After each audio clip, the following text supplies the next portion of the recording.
everyone, this is Josh from before, and I'm here with McFarlane Toys DC Multiverse Blight from Batman Beyond. Appropriately enough, today, or as of today when I'm recording this, they just announced that Sean Murphy's next book is Batman Beyond the White Knight, which hadn't really been a secret. He'd been talking about it, especially a lot on the podcast he does with another artist, Clay McCormick. They talk about Batman the Animated Series. It's really good, and they have long, candid tangents about creating comics. It's a good listen if you hadn't checked that out. So Blight is rounding out the Build-A-Fig JokerBot Batman Beyond wave. This wave was stretched out over the course of nearly a year instead of being available all at once, which I didn't love. I don't know if anybody really loved it. You know, part of the appeal of there being a Build-A-Fig wave is like it's all out there at the same time. Even if you don't find them all at once, you know somewhere the other missing pieces are hitting the shelves or will be soon. Stretching it out over time, you know, you get a piece here, you got to wait a couple months to get another piece. If you even still want it by that point, maybe you didn't get the gratification of being able to build it right away, so now you're like, I even want to go through with it. I wonder if the stretched out approach to this wave was maybe more like production capacity sort of decision. You know, like if you follow the multiverse line, you know, they'll generally do waves of 4 or a Build-A-Fig wave of 4, and then in between, like, it'll be maybe a video game wave of 2 or other small little filler wave in between. So I wonder if this was just kind of part of just what they were able to do. They wanted to squeeze in a Build-A-Fig wave, but couldn't quite get it in the calendar and decided to do that. If that's what it takes to get more Build-A-Figs, that's fine, but I just didn't love the drawn out nature of getting all these figures. Let's get him out of here. Let's get him out of this box, a box that's very nice and has a cool photo in the back and could only be improved, in my opinion, by just including the names of the artists and painters and photographers and designers and everyone else that worked on this cool figure. All right, this guy is very cool already. It's a fantastic sort of chunky torso with all this armor on here. It gives him a really cool silhouette. Obviously, the skull floating in the dome there. It's super cool. I maybe wish this green material was slightly less opaque, but I love the use of mixed materials and these little beads of clear plastic, green plastic in there are just a nice little touch, and there's more of them on the back too. Even though these are just cheap acrylic little bead things, putting them in there next to this plastic, it takes it to another level. It's cool.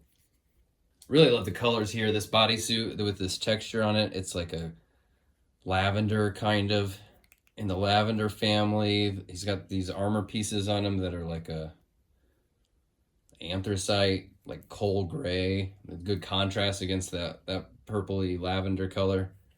And then these really like saturated green tubes, piping running throughout his suit, and little pops of it right there. Appreciate that. Right, put that right there on the pin. That's nice. That's a nice touch. Try to hide that pin a little bit. Lots of little details here in his armor that really could have used more paint. I hate that I keep saying it. Actually, you know what? Let's put this guy on the spinny. Let's unpack this here. And it's an aesthetic downgrade from where they were earlier in this line. So it gets on my nerves that I have to tell you guys, like, man, this thing is missing paint. This thing needs more paint. They really need to fix their paint.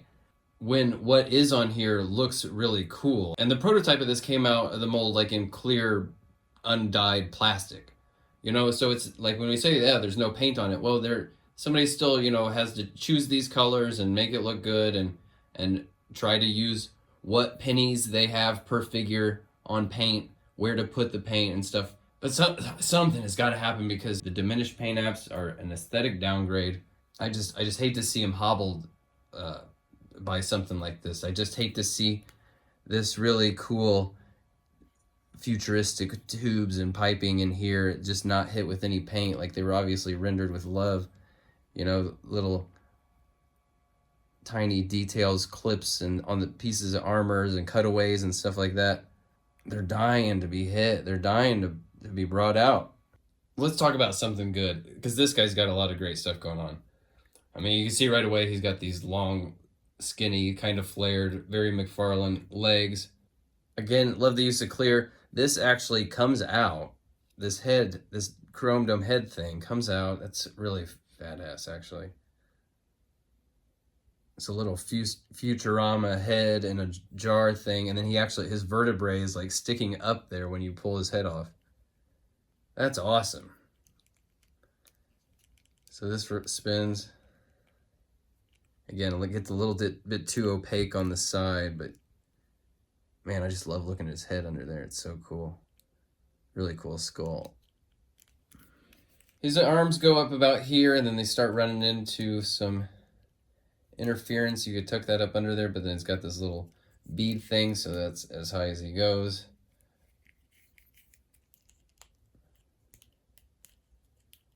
But they rotate around, and there's a cut at the bicep, and these shoulder pieces move with that.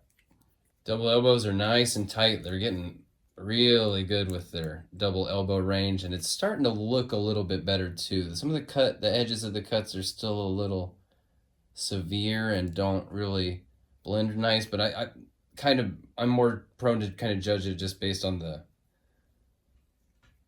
the profile. The ball joints just continue to get better and better about being hidden, which is great because I feel like I've mentioned them so many times, and just to not have to mention it anymore, basically, because they're just so well hidden and still have the functionality. And then, of course, the obvious advantage of the ball joint is the two axes of potential movement. Love this green electro skeleton hand. This energy arcing around it. Love that. So this torso is a little unusual. Let's see what's going on here. Obvious rotates right there. Bends forward a little bit there. Obviously back, but it's got a little bit of forward, even though this big thing hangs down. And side to side. That's just from the abdomen. And now there's a waist here as well. It's kind of weird because it's this soft material that they are prone to use and have been experimenting with. It's the pelvis layer, which goes up here and is pretty snug around the waist. Then this is on top of that. And then this, and that goes up all the way there. So it's 3 layers of soft pieces. The pelvis, the abs, and the rib cage here is still, it's not as soft, rubbery, but it's still kind of pliable. So when we take them all into account,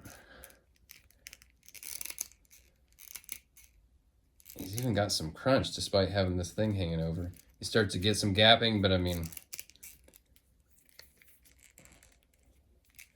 can't be perfect.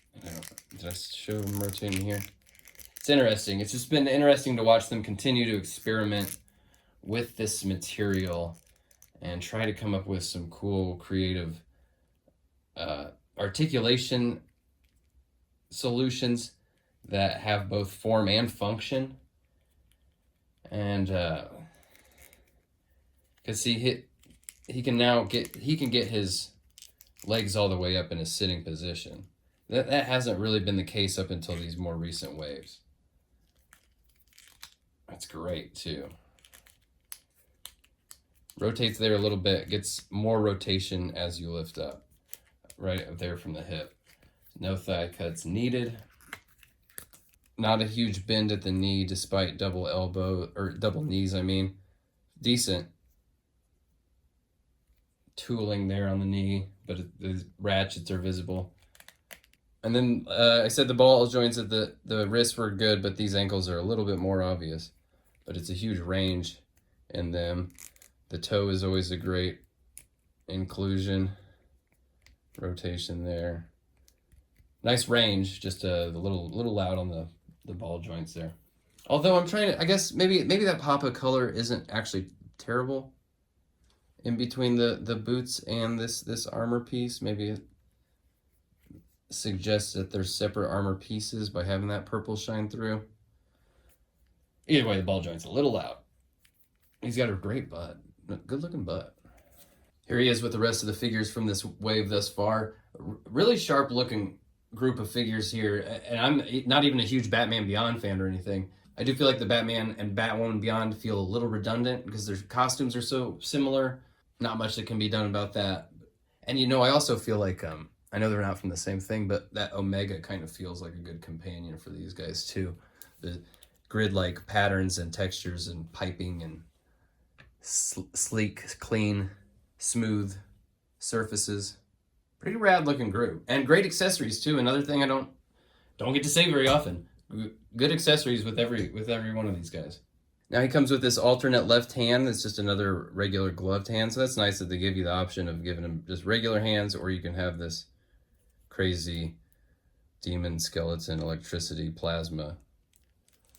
Pops off right there at the ball joint and goes back on like, pretty good evil gesture hand. I like a hand that says that the character is giving some monologue about their evil machinations, you know what I mean?